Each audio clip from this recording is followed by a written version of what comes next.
Yeah.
Est-ce que nous avons faim? Amen. Ah, que Jésus soit loué, parce que Jésus lui-même dit, l'homme ne vivra pas seulement que du pain, hein, que des frites, ou des spaghettis, ou du kélos, pour notre frère Aaron. Amen. Et la vraie nourriture, le pain de vie, c'est la parole de Jésus. Amen. Amen. Et que Dieu te fasse du bien, que Dieu te bénisse. Que Dieu bénisse surtout aussi le groupe musical. Amen. Hein? Amen. Parce que vous savez que pour le groupe musical, le culte ne commence pas le dimanche. Les cultes commencent déjà la semaine pour qu'il y ait des pétitions. Que Dieu se souvienne, qu'il ouvre le livre de souvenirs et qu'il continue. Amen. Bienvenue donc à chacun d'entre nous ici, dans la sainte présence de notre Dieu. Et aujourd'hui, nous allons, comme je l'avais annoncé les semaines passées, passer à une autre étape. Vous savez, quand réellement on est converti, quand on est passé par la repentance, qui est, qu'on appelle la nouvelle naissance, une nouvelle étape commence dans notre vie. La vie de foi. La vie qui manifeste les œuvres de la foi. Et c'est ça l'exercice de tous les jours. Si nous naissons de nouveau à un instant, mais il y a un processus pour que nos vies quittent de l'état brut acquis en Égypte, dans le monde, jusqu'à l'état, à la stature parfaite de Christ. Amen. Et nous avons donné donc comme thème à notre message d'aujourd'hui, Dieu est le maître des temps, je dis des temps au pluriel, et des circonstances. Amen. Dieu, c'est une parole qui revient très souvent dans la bouche de beaucoup d'entre nous.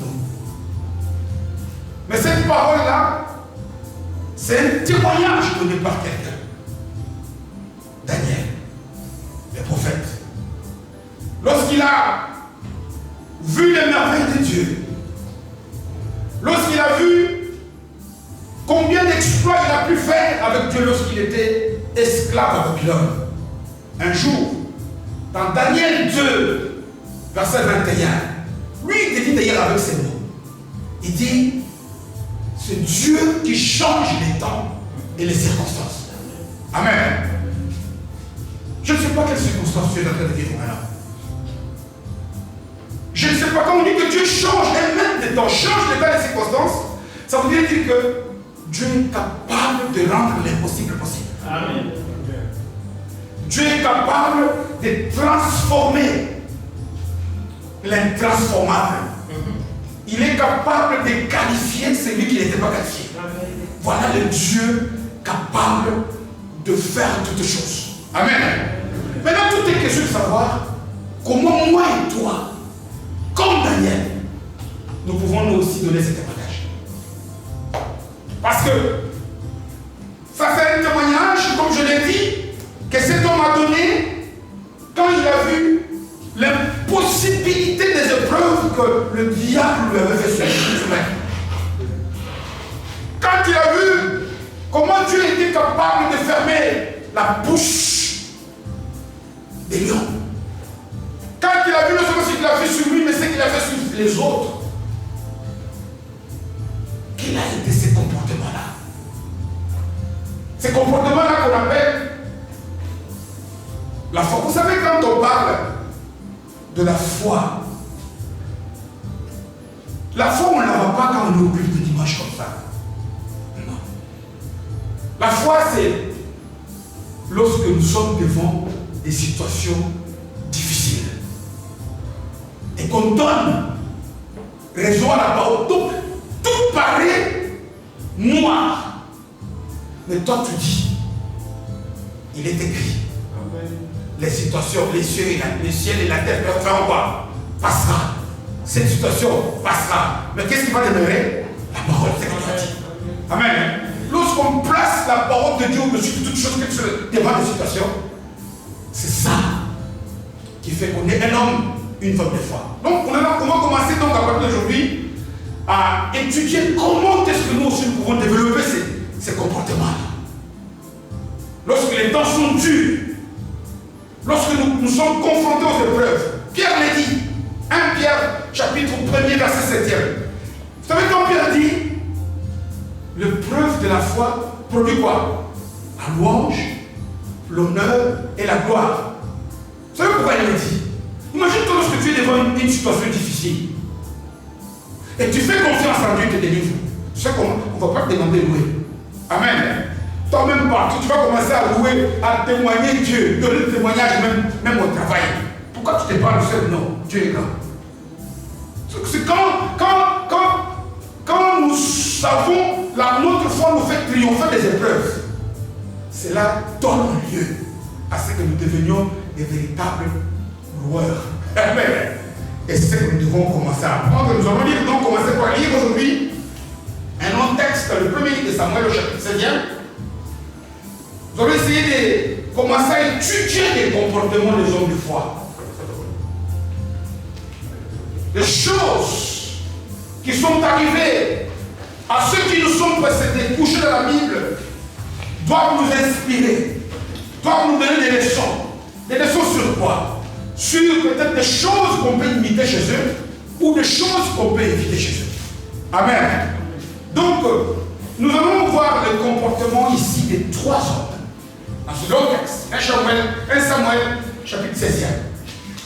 Qu'est-ce qui a fait, qu'est-ce que je peux tirer comme bénéfice qui va m'apporter un gain dans ma vie de foi et qu'est-ce que je peux rejeter? 1 Samuel, chapitre 16e, et nous lisons donc un long texte, le 13 premier verset de ce texte. On le connaît par cœur d'ailleurs. Il est écrit ceci. J'ai la parole de Dieu. L'Éternel dit à Samuel, le prophète Samuel, quand cesseras-tu de pleurer sur Saül? Ah, les prophètes peuvent aussi pleurer, bien aimé. Quand est-ce que tu vas t'arrêter de faire couler les larmes sur cet homme, Saül?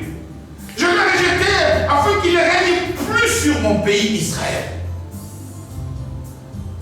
Remplis ta corne d'huile et va. Je t'enverrai chez Isaïe, le Bethléemite, c'est-à-dire originaire de Bethléem. Car j'ai vu parmi ses fils celui que je désire pour roi. Deuxième verset, Samuel dit, comment irai-je? Saül l'apprendra et il me tuera. Et l'Éternel dit, tu emmèneras avec toi une génisse. Génisse, c'est le bébé d'une vache. Et tu diras, je viens pour offrir un sacrifice à l'Éternel. Tu inviteras Isaïe au sacrifice. Je te ferai connaître ce que tu vas faire. Et tu viendras pour moi celui que je te dirai. Samuel fit ce que l'Éternel avait dit. Et il alla à Bethléem. Les anciens de la ville accoururent effrayés au-devant de lui et dirent, ton arrivée annonce-t-il tel quelque chose d'heureux? Il répondit, oui, je viens pour offrir un sacrifice à l'Éternel. Sanctifiez-vous et venez avec moi au sacrifice. Il fit aussi sanctifier Isaïe et ses fils, et il les invita au sacrifice. Lorsqu'ils entrèrent, il s'est dit, en voyant Eliab, ça c'est Samuel. Eliab, c'est le fils aîné d'Isaïe, le fils aîné de la famille du roi David. Certainement, loin de l'Éternel est ici devant lui. Et l'Éternel dit à Samuel, ne prends point garde à son apparence et à la hauteur de sa taille, car je l'ai rejeté. L'Éternel ne considère pas ce que l'homme considère. L'homme regarde à ce qui frappe les yeux, mais l'Éternel regarde au cœur. Isaïe appela son second fils Abinadab et il le fit passer devant Samuel. Et Samuel dit, l'Éternel n'a pas non plus choisi celui-ci. Isaïe fit passer Shammah. Et Samuel dit, l'Éternel n'a pas non plus choisi celui-ci. Isaïe fit passer ses 7 fils devant Samuel. Et Samuel dit à Isaïe, l'Éternel n'a choisi aucun d'eux. Puis Samuel dit à Isaïe, sont cela tous tes fils? Et il répondit, il reste encore le plus jeune, le cadet donc, le négligé, l'abandonné, mais il fait perdre les brebis. Alors Samuel dit à Isaïe, envoie le chercher. Car nous ne placerons pas avant qu'il ne soit venu ici. Isaïe l'envoya chercher. Or, il était blanc, avec ses beaux yeux et une belle figure. L'Éternel dit à Samuel, lève-toi, oins-le, car c'est dit. Samuel prit la corne d'huile, éloignit au milieu de ses frères, et l'Esprit de l'Éternel saisit David. À partir de ces jours et dans la suite, Samuel s'éleva et s'en alla à la parole du Seigneur. Acclamons très fort. Amen, amen. C'est ici un long chapitre des messages qui s'ouvrent avec ces textes. Ici, sur ce genre de texte, il y a beaucoup de leçons pour nos vies. Beaucoup de leçons que nous pouvons tirer non seulement de la vie de Saül, du prophète Samuel et de David. Ici, ce texte, je nous dis, surtout quand on commence avec David, parce que plus tard que nous verrons, parce que tellement David est considéré comme le type de Christ. Ce sont des gens, on peut prêcher sur leur vie chaque jour. Mais ici, quelque chose de nouveau. Vous voyez, il est dit ici que David, il y a un prophète qui vient, envoyé par Dieu, dans sa famille, devant son père. Il doit choisir le remplaçant du roi Saül. Mais la parole nous dit que Isaïe fait passer 7 de ses enfants. Il a fallu que Samuel lui dise non. Est-ce que c'est tout? Tu peux être oublié. La nature des hommes peut t'oublier.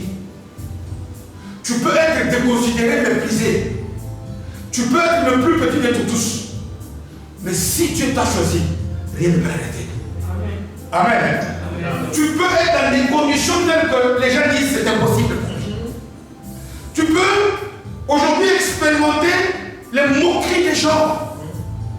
Des gens peuvent t'abandonner. Des gens, même les prophètes, Samuel, peuvent se tromper sur toi. Parce que quand il vient, lui il vient, il voit le fils aîné Élia. C'est un prophète, c'est un bon prophète. Il dit c'est peut-être lui. Même un prophète peut se tromper, mais Dieu ne se trompe jamais. Amen. Ça c'est très important. Dieu est un Dieu parfait et c'est lui qui est le maître des temps et quoi? Et des circonstances. Le tout, c'est d'être dans le plan de Dieu. Parce que ce texte ici nous indique que cet enfant qui a à cette époque a moins de 18 ans, il n'est même pas majeur. Il est négligé, abandonné, il est en brousse. Vous savez, très souvent, dans des familles, c'est le cadet qui est le plus considéré comme cachot. Quand il est malade, c'est tout le monde qui prend soin, qui va chercher des paracétamol pour lui donner, qui lui fait du thé. C'est souvent le cadet qui... Mais dans cette famille ici, le cadet de cette famille, c'est lui qui était rejeté en train de garder les brebis. Mais regardez, la vie de David nous apprend une grande leçon. Mieux vaut la fin d'une chose que son commencement. Je ne sais pas, tu es où? Mais tant que la fin n'est pas encore arrivée, ne lâche pas Dieu. Parce que Salomon le sage dit, 1 million mort, un chat vivant, veut mieux pourquoi? 1 million mort. Parce que pour ceux qui vivent encore, il y a encore de l'espérance. Tant que tu vis encore, et tant que tu es dans le plan de Dieu, rien n'est impossible. Ça, ce sont des paroles qui doivent être gravées dans du marbre, qui ne peuvent pas quitter. Parce qu'imaginez-vous, Daniel qui n'était même pas parmi ceux qui étaient à la maison, lui qui était abandonné en bouche, ici commence une nouvelle épisode de sa vie qui va finir que dans le livre des Actes, Dieu dit, ça c'est l'homme quoi? C'est mon cœur. Et Israël, le peuple élu, Israël, le peuple de Dieu qui avait souffert, qui était devenu la risée de tous les peuplades des environs, les Philistins, les Syriens, les Amalécites, tous ceux-là qui se jouaient d'Israël. C'est David qui, lorsqu'il a pris le trône, est devenu ce corps qui a restauré la paix, qui a rétabli la puissance d'Israël, qui lui a donné la prospérité. Aujourd'hui, les hommes peuvent te négliger, mais Dieu ne te néglige pas, parce que tu as de la valeur aux yeux de Dieu. J'ai dit ces choses pour que nous ne puissions pas regarder au temps présent. J'ai dit ces choses pour que nous ne puissions pas parfois nous fier aux formules des humains. Aujourd'hui, regardez ce que Dieu dit. Dieu dit, lorsque Samuel se trompe, il dit quoi? Les critères de Dieu, Dieu regarde au cœur. En d'autres termes, ça veut dire quoi? Les hommes ont leurs critères pour dire il est bon, il est mauvais. Mais Dieu a un regard différent du regard des hommes. Amen. Là où les hommes peuvent dire faible, Dieu peut voir fort. Amen. Regardez comment il vient devant quelqu'un comme le juge Gédéon. Négligé, abattu. Il l'appelle, lève-toi veillant héros, n'est-ce pas? Parce que le héros selon Dieu, c'est celui dont Dieu voit l'aujourd'hui, il voit le demain, mais il voit surtout sur la fin. Dieu a un regard qui n'est pas comme les regards des hommes. Dieu fait des choses pas comme les hommes le font. Mais si moi et toi, nous voulons aussi arriver, c'est une question de voir quel comportement nous pouvons dégager. Qu'est-ce que nous pouvons avoir? Vous savez, nous avons tellement parlé que Dieu est amour. Dieu est amour. C'est écrit. Car Dieu a tant aimé le monde qu'il a donné son Fils unique pour que quiconque croit, il ne puisse pas mourir, périr, mais qu'il puisse avoir la vie en abondance, la vie éternelle. Mais l'amour de Dieu, lorsqu'on croit, va se manifester. Un jour, nous serons avec lui au paradis. Mais l'amour de Dieu doit commencer, on doit commencer à vivre cet amour sur cette terre. Amen. Nous devons donner témoignage. Dire, j'ai été comme ça. Je vous dis que lorsque Daniel dit, Dieu change les temps et les circonstances, Dieu a l'autorité et la puissance de dominer toutes choses. C'est un témoignage qu'il donne. Mais regardez que nous aussi nous voulons vivre la même chose. Parce qu'on dit que Jésus-Christ est le même hier, aujourd'hui et éternellement. Il n'a pas changé. Ce qu'il a fait pour Daniel, ce qu'il a fait pour David, il va me le faire encore pour toi et pour moi. Ce qui fait la différence, c'est le fait de croire. Amen. Et vous avez dans le plan de Dieu, pour que nous puissions voir cela, pour que nous puissions nous aussi témoigner comme David. Dieu est esprit. Et tout ce que Dieu fait quoi? Est spirituel. Or, lorsque tu pries, lorsque je prie, lorsque nous demandons à Dieu des choses, j'ai vu rarement, je ne dis pas que c'est impossible, quelqu'un gêné pendant 40 jours pour dire, mon Dieu, je gêne, aide-moi à ce que je puisse devenir le plus grand adorateur. C'est faux. Aide-moi à ce que, lorsque nous prions, nous gênons, plus c'est parce que nous voulons avoir aussi des choses matérielles. Parce que nous voulons, ce n'est pas un péché. C'est Jésus qui a dit, jusqu'à présent, vous ne m'avez encore rien demandé. Alors je veux bien que vous puissiez avoir la foi pour que lorsque vous allez me demander, je puisse vous donner en abondance afin que votre joie soit abondante.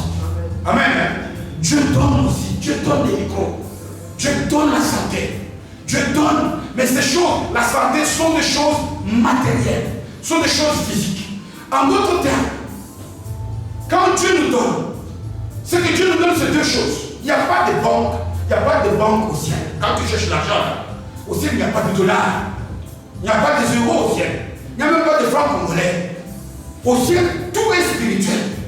En d'autres termes, lorsque nous voulons avoir, il y a Dieu nous donne spirituellement, la part de l'humain est importante parce que c'est ce que moi, l'humain, je veux faire qui va, qu'on appelle un comportement de foi qui va changer ce que Dieu nous donne spirituellement en choses physiques que nous avons parlé. Et spirituellement, Dieu nous donne deux choses. Amen. Un, les opportunités. Et le message d'aujourd'hui, c'est une opportunité pour toi. Retiens-le. N'oublie pas. Dieu nous donne des opportunités, donc des occasions. Jusqu'à présent, Dieu t'a donné. Dieu nous donne. Si Dieu, tu veux un micro, Dieu va te donner l'occasion d'avoir un micro. Et c'est toi qui vas te déplacer pour avoir le micro. J'ai aussi témoignage. C'est le frère Dani qui témoigne.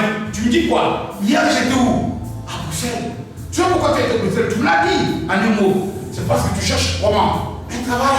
Un bon travail correspondant à ce que tu as fait. Mais si tu jeûnes pendant 40 jours, tu ne vas pas à Bruxelles, tu n'auras pas ce travail. Il y a des actes physiques que tu dois poser. Amen. Il y a des choses que tu dois faire. Tu ne peux pas vouloir. Dieu va te donner l'occasion d'avoir ce que tu veux. Les opportunités. C'est ça, c'est spirituel. C'est lui qui va transformer les opportunités en témoignage. Ça, c'est toi. Amen. Et c'est ce que l'on voit même dans ce texte. Pourquoi? Parce qu'il y a quelqu'un à qui on avait donné, comme Saül, mais qui a changé. Dieu nous donne les opportunités et Dieu nous donne aussi les capacités de faire des choses. Vous savez, tu ne vas jamais aller demander à Dieu, qui d'entre nous ici peut jeûner pour que mon Dieu, s'il te plaît, aide-moi à construire une fusée qui va à la lune. Dieu, tu vas demander à Dieu ce dont tu es capable de faire. Amen. Donc, c'est la capacité qu'il nous donne. Et lorsque nous prions, deux choses. Quelles sont les opportunités que Dieu m'a données? Et je dois chercher pourquoi Dieu m'a donné telle capacité. C'est que je dois l'utiliser pour telle chose. Ce sont les deux choses. Et c'est dans la mesure où l'homme, la part de l'homme, c'est ça qui va faire que tu puisses avoir tout. Tu puisses avoir une partie ou n'avoir rien du tout. La grâce de Dieu est toujours disponible. Amen.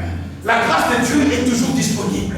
Et c'est ce que nous voyons ici, que j'aimerais, en disant quelques mots pendant les quelques minutes qui nous restent encore pour ce message, sur des leçons qui font que l'attitude de Samuel et celle de Saül ont eu un impact, ont donné l'occasion à David, et David est devenu roi. Non seulement il est devenu roi, mais il est devenu un grand roi. Aujourd'hui, quand on parle du roi David, on voit, vous savez, on voit le plein des plus grands rois de tout le peuple de Dieu. Imaginez-vous même qu'il est devenu, un type du Christ. Il est devenu même celui dont Jésus, dans les actes, on témoigne, on dit, ah, ça c'est l'homme selon mon cœur. Et tu peux le devenir toi aussi. Rassurez-vous, David n'avait pas de tête. David avait aussi des difficultés comme moi et toi. Mais ici, nous allons voir comment a-t-il saisi cette occasion. Comment est-il arrivé, lui, à profiter des capacités que Dieu lui avait données pour transformer ce qui était spirituel en naturel. Amen. Tout commence d'abord. Le premier nom cité ici, vous voyez, au premier verset, on nous dit, Samuel, l'Éternel dit à Samuel, quand cesseras-tu de pleurer sur Saül? Et Saül, tout le monde, on a déjà appris, je crois l'année dernière, un message sur lui, sur cet homme. Le premier des rois. Le premier, vous savez, Dieu n'avait pas donné, ce n'est pas, c'est dans la Bible. C'est parce qu'on n'a pas le temps de tout lire ici. La plupart des gens pensent que cet homme, c'est comme si, parce que, oh oui, le peuple de Dieu avait dit, choisissez-nous aussi un roi. C'est comme si Dieu leur a donné quelqu'un qui n'aimait pas. Non! Saül est le résultat de ce qu'on appelle la providence de Dieu. Saül était un choix de Dieu. Saül a bien commencé, mais il a fait quoi? Mieux vaut la fin. Attention, on peut bien commencer, mais mal terminer. Amen. On peut bien commencer, mal terminer. Et ça, nous devons le savoir. Pourquoi? Parce que Dieu, oui. Est-ce que Dieu n'aime pas le début? Oui. Mais Dieu aime un début de toutes choses lorsque le début là nous amène à une fin heureuse. Parce que lorsque le début de quelque chose nous conduit à un malheur, très souvent dans nos bouches, ah, si je savais, n'est-ce pas? Si je savais, pourquoi ai-je fait ceci? Pourtant tel frère, tel soeur m'avait averti. Et ici, tout commence. Cet homme, lorsque nous lisons les chapitres qui précèdent Thomas à partir du verset 9, il y a le peuple de Dieu qui dit, donne-nous aussi un roi physique. Tu es notre roi, c'est vrai, mais toi tu es invisible. Mais nous voulons aussi avoir un homme qui nous conduit. Et Dieu, dans sa bonté, dans sa providence, vous savez, le choix que Dieu fait sur un homme ne dépend pas de ce que l'homme a fait. Amen. Dieu ne regarde pas aux études faites. Dieu ne regarde pas au nombre des années. Dieu ne regarde pas à ton CV. Lorsqu'il s'est tombé sur Saül, c'est tombé sur Saül. Pourquoi? Parce que Dieu est comme ça. Amen. Il fait grâce à qui il veut. Et comment est-ce que la grâce est tombée sur cet homme? Un jour, Saül gardait les brebis de son père, qui s'appelait un peu comme Kis, je pense. Et il y a eu une vache ou un mouton qui s'était égaré. Et son père lui dit, va, prends un serviteur, va à la recherche. Et lorsqu'il part, il prend le serviteur, il cherche, il ne trouve pas. Il y a le serviteur qui lui dit, mais nous connaissons un prophète. Et dans la Bible, on l'appelle pas, comment on appelle ça, hein? Quelqu'un qui... Un voyant, voilà. On appelait à l'époque, parce qu'attention, le mot voyant n'est pas nécessairement un sens négatif. Parce que dans la prophétie, il y a des catégories, il y a des prophètes pour donner la parole, il y a des prophètes pour voir dans l'inconnu. Amen. Et il y a le mot voyant n'est pas nécessairement négatif. Il y a trois grandes catégories de prophètes comme ça. Ceux qui savent aller lire dans l'inconnu, ceux qui savent donner des messages. Et ceux qui savent, il y a une catégorie, mais ça c'est un autre enseignement. Il y a un voyant, et c'est vrai, c'était ça. Quand il part, vous connaissez pas ce que nous les humains nous appelons au concours des circonstances. Samuel lui dira, tu es roi, va voir les prophètes, et c'est ainsi qu'il est devenu roi. Ce n'est pas peut-être le sujet de notre message. Mais regardez que cet homme qui a été le choix de la providence, qui n'a pas prié, qui n'a pas jeûné, cet homme qui n'a fait aucun effort, Dieu l'établit comme roi. Il commence d'ailleurs la royauté d'une manière terrible. Mais 40 ans plus tard, lorsque nous lisons le même livre de 1 Samuel, au chapitre 31, il faut voir sa mort. Il s'est suicidé. Amen. Il s'est troué le ventre avec son épée. Et d'ailleurs, lorsque on est venu lui ramasser son cadavre, on a tranché sa gorge. Qu'est-ce qui fait que quelqu'un qui a si bien commencé puisse terminer si mal? Qu'est-ce qui fait que Dieu puisse dire par la bouche de Salomon, attention, commencer une chose c'est bien, mais ce qui est utile c'est de la terminer, bien la terminer. Qu'est-ce qui fait que cet homme qui a bien commencé comme roi, c'est parce que cet homme, il n'a pas su gérer entre le moment de la bénédiction et la bénédiction. Cet homme s'est mis à tel point que la leçon qui résume très bien la vie de cet homme, on la retrouve au chapitre 15e où on dit quoi? Dieu aime l'obéissance à quoi? Au sacrifice. Le sacrifice c'est quoi? Vous voyez ce que j'ai fait? C'est un sacrifice. J'ai passé des heures et des jours pour préparer ce message. Je viens prêcher pour Dieu. Tu jeûnes, tu prêches. Ce sont des sacrifices. Mais si tous ces sacrifices ne te poussent pas à obéir à la parole, c'est que tu fais rien. Dieu prend plaisir plus à l'obéissance. Et la désobéissance, quand elle commence dans le cœur de quelqu'un, parce que désobéir, on l'a vu dans la vie d'Adam et Ève, c'est quoi? C'est lorsqu'on pêche, lorsqu'on va à l'encontre de ce que Dieu nous demande de faire. Ça, désobéissance. Et la plupart d'entre nous ici, savez-vous pourquoi est-ce que nous sommes désobéissants? 2 ou 3 grandes choses que je vous citerai. La première des choses, c'est lorsqu'on commence Quand, vous savez, lorsque quelqu'un commence une chose, commence la vie chrétienne, il est tout feu, tout flamme. Mais petit à petit, des petites choses vont commencer à rentrer dans sa vie chrétienne, dans sa marche. Il va commencer à les tolérer. Il va commencer à tolérer. Or, ce sont des petites rivières qui aboutissent pas faire quoi? Pas donner lieu à de grands fleuves. La plupart d'entre nous ici, on tolère le péché dans nos vies. Pourquoi? Parce qu'il nous est déjà arrivé de faire le péché sans qu'on puisse avoir la sanction de Dieu. Comment voulez-vous dire à un jeune, voler ce n'est pas bien, lorsque déjà 10 fois dans la vie il a volé, il n'a rien vu? Vous vous trompez. Amen. Parce que Pierre nous dit, Dieu n'aime pas la mort du pécheur. Dieu est patient. La patience de Dieu est notre salut. Lorsque tu continues à voler, un jour frappera. Un jour frappera. Ne te trompe pas. Pourquoi est-ce qu'on dit que si tu fais ça, Dieu te tue? Le jour que tu manges la grenouille ou le crapaud, ce n'est pas le jour où tu vas attraper les gars, comme on dit en Afrique. Ça veut dire que tu peux, aujourd'hui, entre le jour où le microbe pénètre dans ton corps et le jour où il y a les symptômes de la maladie, il y a ce qu'on appelle la part d'incubation. Aujourd'hui, peut-être que tu fais du mal. C'était comme cet homme. Il a bien commencé.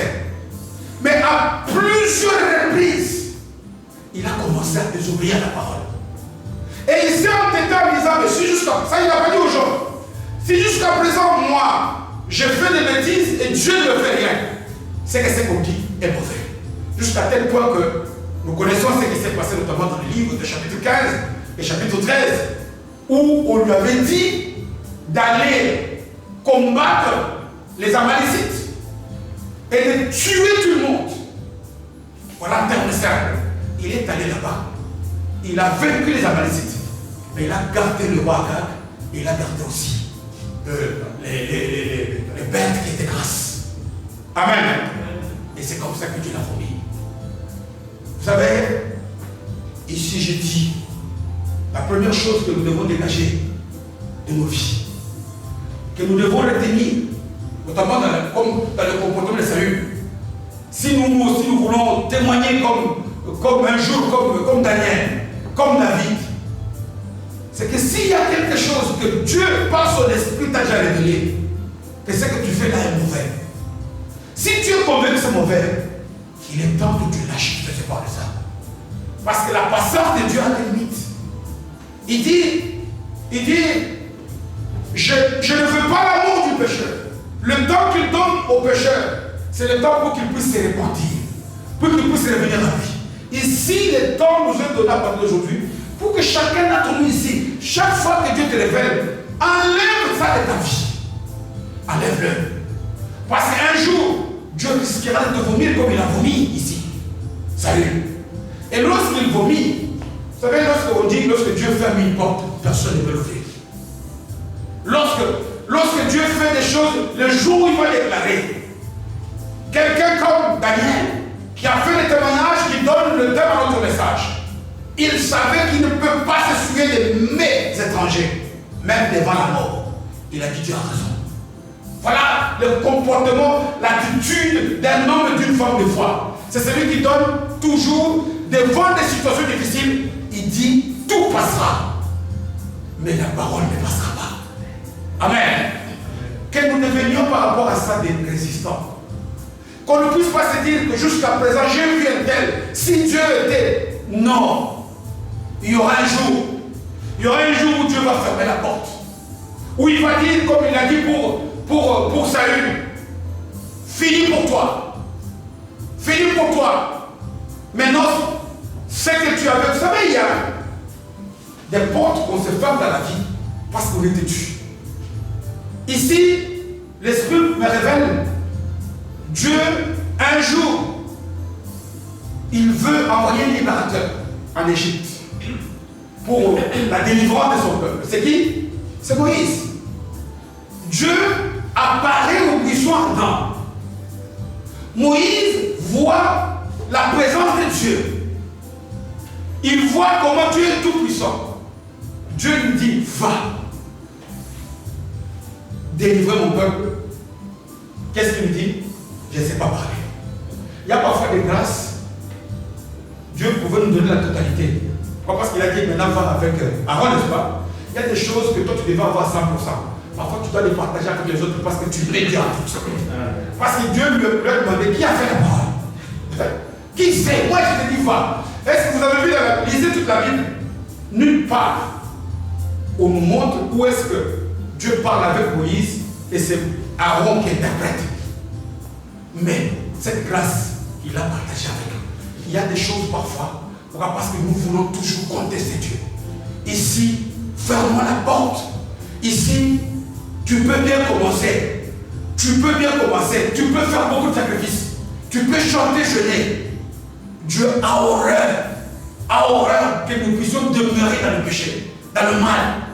Faisons notre quête de ce jour. C'est que s'il y a quelque chose que catalogué comme étant mal, comme un péché, que cette chose-là, à partir d'aujourd'hui, ton travail, tes prières, cet esprit, aide-moi à ce que je puisse me débarrasser de ces fardeaux. Parce qu'il n'a pas dit que tu puisses le faire seul. Parce qu'il a dit lui-même dans Jean 15, sans moi vous pourrez rien. Associe Jésus. Associe la parole. C'est un processus. Commence par quelque part, à partir d'aujourd'hui. Sinon, un jour, la porte risque de se refermer sur toi comme elle s'est refermée sur sa vie. Amen. Mais regardez que lorsque la porte se referme, Dieu choisit. Dieu parle à Samuel, dans Pasquite. Il dit va, j'ai choisi quelqu'un d'autre. Mais regarde que ça a commencé déjà depuis le chapitre 13e. Et au chapitre 16, Samuel, il nous s'est mis dans le pleurs. Tu sais, vous savez, le pleur ne change pas le plan de Dieu. Tu peux pleurer. Voilà pourquoi lorsque nous voyons la manière dont Dieu parle, jusqu'à quand? Ça voudrait dire que cet homme était comme il était autrefois. Vous savez, devant les journées à Josué, n'est-ce pas? Josué qui était tout le temps accompagné de Moïse, qui a vu comment Moïse était fort, qui a vu comment il a scellé la mer rouge en deux. Moïse meurt, tous les héros meurent, Josué est resté seul, il est assis à côté du fleuve. Qu'est-ce que Dieu lui a dit? Fortifie-toi et prends courage. Lève-toi. Maintenant c'est toi. En d'autres termes ici, Dieu dit à Samuel, Samuel, jusqu'à quand tu vas te mettre à pleurer? Parce que les prophètes, à l'époque, avaient pour mission d'aller oindre le bois, ou les objets qui étaient sanctifiés. Ça, c'est la mission. Vous savez, chacun d'entre nous ici, dans beaucoup de situations, nous sommes comme Samuel en puissance. Regardez que lorsque Dieu peut t'attendre et t'a donné une opportunité pour aller avoir ce que tu as dit, ce que tu attends là. Mais toi, tu es toujours dans le passé en train de pleurer sa vie. Parce que Samuel, ici c'était un homme. Mais Samuel, dans ta vie, ça peut ne pas être un homme. Ça peut être une situation. Moi aussi, quand j'étais au Congo, tu dis, lève-toi maintenant, avance. Quand j'étais ceci, quand j'étais chez NMC est passé. Tu dois cesser de pleurer. Vous savez, quand une personne pleure, ses émotions sont touchées, n'est-ce pas? Regarde même que cet homme qui était spirituel, un grand prophète, tellement il était dans ses émotions, à tel point que lorsqu'il arrive chez Dieu, il voit, comment ça s'appelle, le pléné, et là, il se dit, c'est certainement lui. Pourquoi pas tout simplement, attention,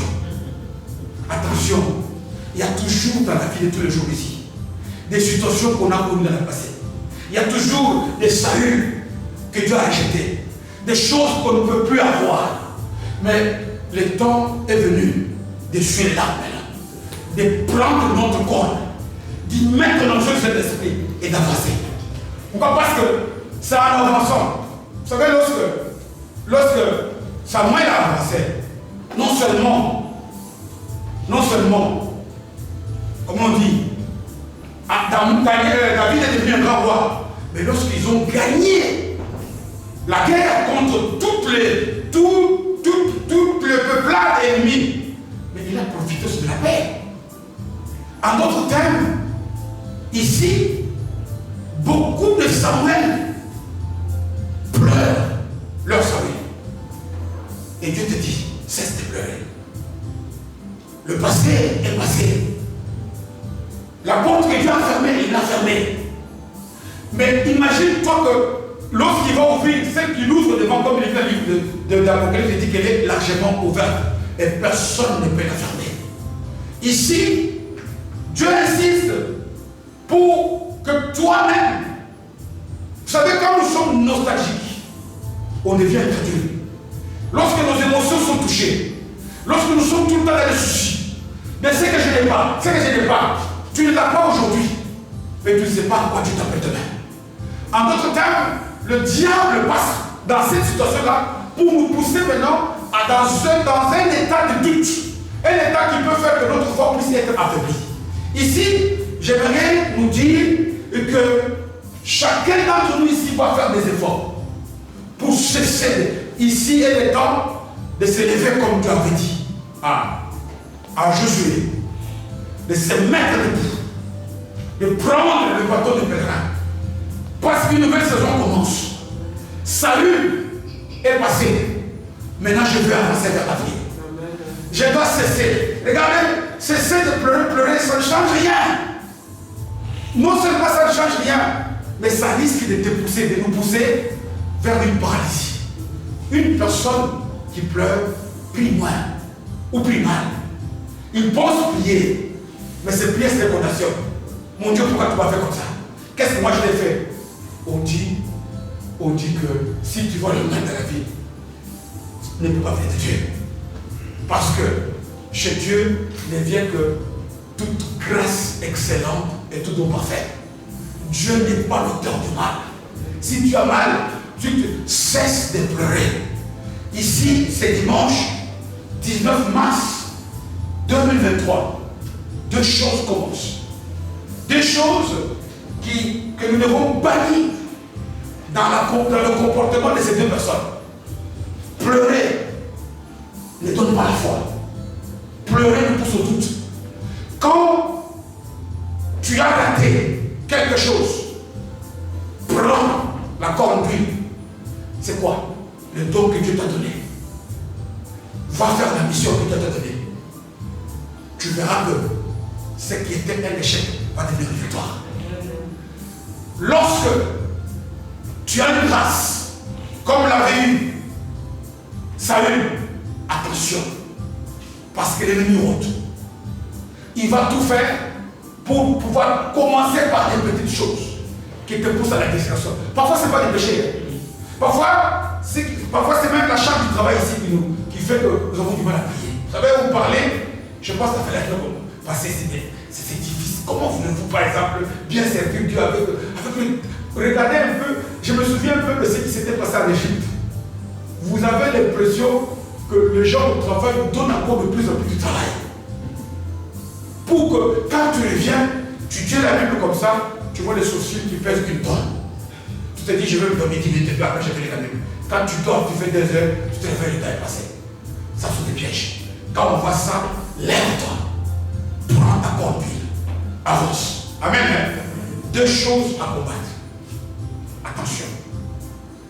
Ne te fais pas ennemi du mal. Parce que la croissance de Dieu a une limite. Et deux, attention. Ne regarde pas la situation telle qu'elle est maintenant. Parce que ce qui commence petit peut terminer grand. C'est que les gens ont condamné. Demain, les mêmes gens peuvent aussi dire, ah, le Dieu est grand. Moi, j'aimerais que, ça c'est ma prière, que le preuve de la foi que tu vis maintenant devienne un sujet de gloire et de témoignage. Amen. Que Dieu t'aide, que Dieu m'aide. Pour que toi qui es dans la bonne alliance demain, tu puisses devenir plus que David. Tu puisses avoir plus de témoignages que David. Parce que David avait été dans la seule alliance. Mais la parole nous dit dans l'hébreu que nous, en Christ, nous sommes plus que vainqueurs. Et que Dieu bénisse sa parole. Amen.